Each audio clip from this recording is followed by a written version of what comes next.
cher Frédéric, bonjour. Des relations franco-chinoises très commerciales. Ah oui. Et on s'en rend compte encore un peu plus aujourd'hui à l'occasion de cette deuxième visite présidentielle du président Emmanuel Macron en Chine. Oui, c'est vrai qu'on laisse en général dans ce genre de rencontres la politique de côté. La Chine est une dictature terrible, mais on laisse de côté. Quand même, Emmanuel Macron il a parlé climat. Il a appelé à être collectivement au rendez-vous de l'agenda de l'ambition climatique. Mais à Shanghai, il s'agit surtout, c'est une foire aux importations qui va durer 6 jours, donc il s'agit bien de commerce. Vous voyez la cérémonie d'ouverture avec Xi Jinping ce matin même. Il n'y a pas beaucoup de responsables étrangers. On est avec les premiers ministres grecs, jamaïcains et serbes.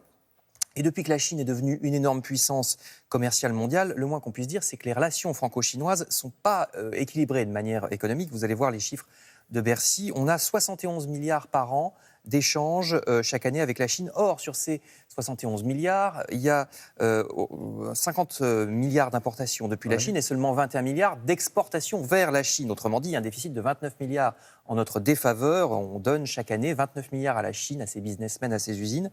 Et d'ailleurs, la Chine est notre deuxième fournisseur. C'est le deuxième pays dont on importe le plus de produits derrière l'Allemagne, mais devant l'Italie ou la Belgique. Vous voyez ces chiffres qui sont pourtant nos voisins immédiats. Hein. Oui, et puis on voit également que la Chine est notre 7e client. Voilà, c'est ça. Pas le premier, c'est-à-dire qu'on vend beaucoup plus aux Allemands, Américains, Espagnols, Italiens, Belges et Britanniques, et ensuite seulement aux Chinois, bien qu'ils soient 1 milliard. D'où l'intérêt de cette visite très commerciale. Donc je résume, et souriante, bien sûr. Je résume, on leur achète beaucoup, puis on leur vend pas grand-chose. Pas grand-chose. Alors, ce qui s'est passé, je vous apprends rien en vous disant que depuis les années 80, les autorités chinoises ont décidé, vu que c'est une dictature, quand elles décident, ça va très vite, d'utiliser les bas salaires chinois et le peu de normes qu'il y a là-bas pour produire au maximum. Encore aujourd'hui, selon les statistiques de Bercy, malgré la volonté des Chinois de monter en gamme, ça commence, on leur achète encore surtout des produits de faible qualité, qu'il s'agisse de l'électronique, de l'électroménager ou de l'habillement. C'est encore ça, la Chine, c'est pas cher. Nous, heureusement, on se rattrape un peu en leur vendant des trucs chers, au contraire. En premier lieu, des avions, des Airbus. Et oui, parce qu'on a encore un talent sur ce sujet avec l'aéronautique que eux n'ont toujours pas. Ferroviaire aussi, peut-être. L'aéronautique, l'aéronautique surtout représente 40% de ce qu'on exporte en Chine. On leur vend aussi, vous voyez, des machines, des cosmétiques, de l'agroalimentaire et des produits de santé. Au passage, vous remarquerez que l'agroalimentaire, c'est que 11%, alors qu'on est une grande puissance agroalimentaire. On aurait pu croire que ce serait davantage. Oui, c'est marrant. Et bonne nouvelle, vous voyez le plus 25 tout en bas, c'est que nos exportations augmentent. C'est-à-dire qu'on est en retard, mais on se rattrape quand même. Plus 25% en 2019, c'est pas mal du tout. Ça fait plusieurs années d'ailleurs que c'est en amélioration, ce chiffre. On pourrait faire encore mieux parce que les Allemands font quand même beaucoup mieux que nous. Oui, est-ce que justement la Chine joue le jeu de ces règles commerciales, de ces relations? Pas tellement, parce que si les Allemands font mieux que nous, c'est parce qu'ils vendent des machines-outils dont les Chinois ont besoin pour leurs usines.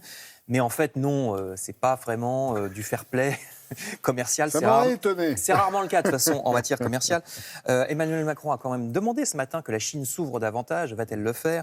C'est un pays qui nous vend beaucoup de choses, je vous le disais, mais qui, à l'inverse, n'aime pas trop nous acheter. Et voyez ce titre du Figaro, encore il y a quelques jours, qui disait carrément qu'il y a des pratiques agressives, de l'espionnage, et pas seulement sur les industries sensibles.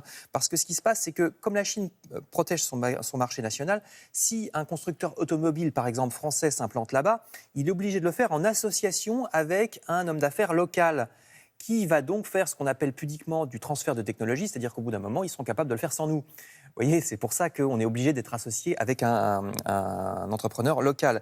Et donc dire aux Chinois, soyez fair-play, achetez nos produits parce qu'on achète les vôtres, ça ne marche pas très bien, d'autant plus que comme il n'y a pas de presse libre là-bas, on ne peut pas jouer non plus sur l'opinion publique.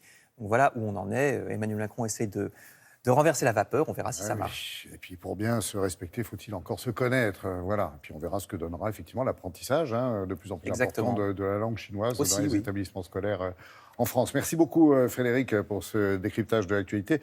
Tout à l'heure, nous sommes ensemble encore pour presque une heure, pas tout à fait.